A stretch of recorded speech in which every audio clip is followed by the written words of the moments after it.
डभोई नगर पालिका की सामान्य सभा में आज एक और आदिवासी समाज के सम्मान से जुड़े महत्वपूर्ण प्रस्ताव को सर्वसम्मति से मंजूरी मिली, तो दूसरी ओर सड़क निर्माण और गैस पाइपलाइन कंपनी को लेकर सत्ता पक्ष और विपक्ष आमने सामने नजर आए। डभोई नगर पालिका हॉल में अध्यक्ष पुष्पाबेन रावल और मुख्य अधिकारी जय किशन तड़वी की अध्यक्षता में सामान्य सभा आयोजित हुई। बैठक में उपाध्यक्ष नूर भाई, कारोबारी समिति के चेयरमैन अफजल भाई सहित सत्ता पक्ष और विपक्ष के सभी सदस्य मौजूद रहे। सभा में कुल 25 विषयों पर चर्चा हुई। इस दौरान कांग्रेस के निर्वाचित सदस्य अजय राठवा और सुनील वसावा द्वारा नांदोदी भागोल पुलिस चौकी के पास आदिवासी महानायक भगवान बिरसा मुंडा की प्रतिमा स्थापना के लिए स्थान आवंटित करने का प्रस्ताव सर्वसम्मति से मंजूर किया गया।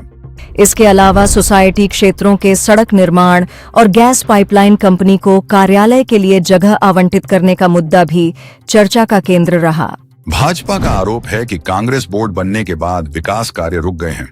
वहीं कांग्रेस का कहना है कि सड़कों के काम रद्द नहीं किए गए, बल्कि नगर पालिका की मौजूदा आर्थिक स्थिति को देखते हुए फिलहाल स्थगित रखे गए हैं। कांग्रेस का दावा है कि आर्थिक स्थिति में सुधार होने के बाद इन कार्यों पर चर्चा कर आगे निर्णय लिया जाएगा। गैस पाइपलाइन कंपनी को जगह देने के मुद्दे पर कांग्रेस का कहना है कि इसी कंपनी ने अन्य नगर पालिकाओं में पाइपलाइन बिछाने के बाद आगे का काम अधूरा छोड़ रखा है।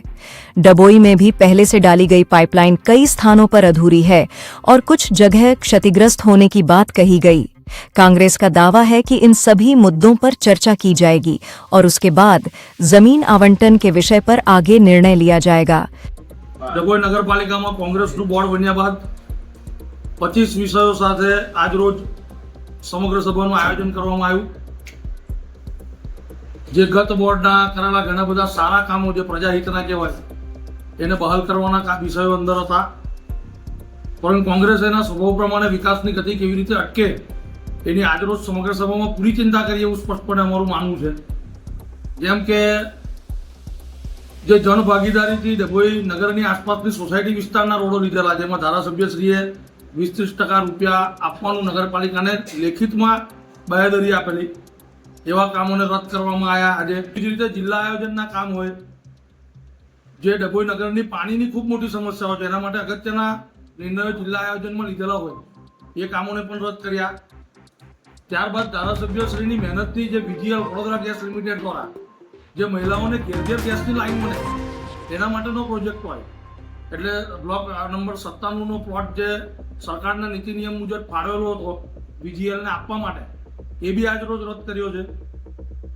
એટલે આજ રોજ ડભોઈ નગરપાલિકાની જે સમગ્ર સભા થઈ એમાં એવું દેખાયું કે ડભોઈ નગરના લોકોના વિકાસો કામને અટકાવવા માટેનો પૂરો પ્રયત્ન કરવામાં આવ્યો અને ભારતીય જનતા પાર્ટીના તમામ 15 કોર્પોરેટરશ્રીઓએ પૂરો વિરોધ કરવાનો પ્રયત્ન કરેલો છે કે ડભોઈ નગરના લોકોને વિકાસથી વંચિત ના રહે એના માટે પૂરી લડત આપવામાં આવી છે।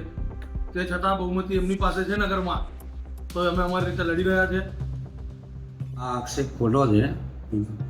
આમાં જે તે ટાઈમે વિષય પૂરતી ચર્ચા કરી હતો, ગઈ સમગ્રમાં એ નક્કી થયું હતું કે 70-30ની રકમ ડભોઈના શોપિંગ અને સોસાયટી વિસ્તારમાં ફાળવવાની છે। એમાં 30% નગરપાલિકા ભોગવશે અને 70% રકમ સરકારશ્રી આપવાના હતા। પણ હાલમાં ગઈ જે બોડી હતી એને સમગ્ર ભંડોળના ઝીરો બેલેન્સથી અમને લગભગ સોંપેલ હતું। એટલે હાલમાં અમારા જોડે સ્થિતિ એવી છે કે ભંડોળના પૈસા બિલકુલ એકદમ પગાર કરવા પૂરતા છે। એટલા માટે જે તે ટાઈમ અમારી સ્થિતિ સુધારશે ત્યારે આ રોડ રસ્તા છે એના માટે મંજૂરી માગું છું। અને આ રસ્તો આ અમે મુલતવી રાખ્યો છે, એના માટે કોઈ અમને વિરોધ નથી કર્યો। સરકારશ્રીને અમે રજૂઆત કરીશું અને જે આ ભાડાને આ જે વધારવાની જે કંઈ અમે કોશિશ કરું એમાં જે જો જલ્દી એમાં રિકવરી આવશે તો આગામી સમગ્રમાં આ વિશે અમે લઈને એના માટે ચર્ચાને મૂકીશું। અને આ જ નગરપાલિકા આ ગેસ લાઈનને બીજી 3 નગરપાલિકાને બી આ ગેસ લાઈન ફાળવેલી છે। ત્યાં હજુ ચાલુ નથી થઈ, તે પહેલાં ડભોઈમાં બી હજુ તો એનું 10%થી 20% અને કેટલીક પાઇપો ખોવાઈ બી ગઈ। હવે એવી ગેસની કંપનીને એડવાન્સમાં કંઈથી આપણે એને ઓફિસ બનાવવા આપી શકીએ? અને જો ઓફિસ બનાવવા આપીએ પણ એનું કામ તો પૂરું કરે પછી તો અમે ઓફિસમાં તૈયાર છે, પણ અટવેલી તો એને નગરપાલિકાને બી થોડી ફાયદો થાય એના માટે એ વિષય અમે નક્કી કરાવ્યું છે. સમગ્ર સભામાં ડીઝલ ચોરીનો વિષય હતો. એ વિષય પૂરતી અમે એક કમિટી બનાવી છે. હવે એક કમિટી નિર્ણય કરશે કે આ ડીઝલ ચોરીના જે સામેલ છે એના માટે શું લેવા, અને આ બાબતે ચીફ ઓફિસર શ્રીએ એક ડ્રાઈવરને છૂટો બી કરેલ છે. અને આ ડીઝલ ચોરી બાબતમાં 10 દિવસના અંદર મિનિમમ 30,000 થી 40,000 થી 50,000 રૂપિયા લગભગ અમને 50ની આસપાસનો આંકડો કંઈ ડિફરન્ટ આવે છે કંઈ ચેરમેનના કહેવાથી વાહન શાખાના. આ બાબતે અમે કમિટીને આ સોંપ્યું છે, મને કમિટી બનાવી છે અને એ જ કમિટી નિર્ણય કરશે કે આગળ શું કરવું.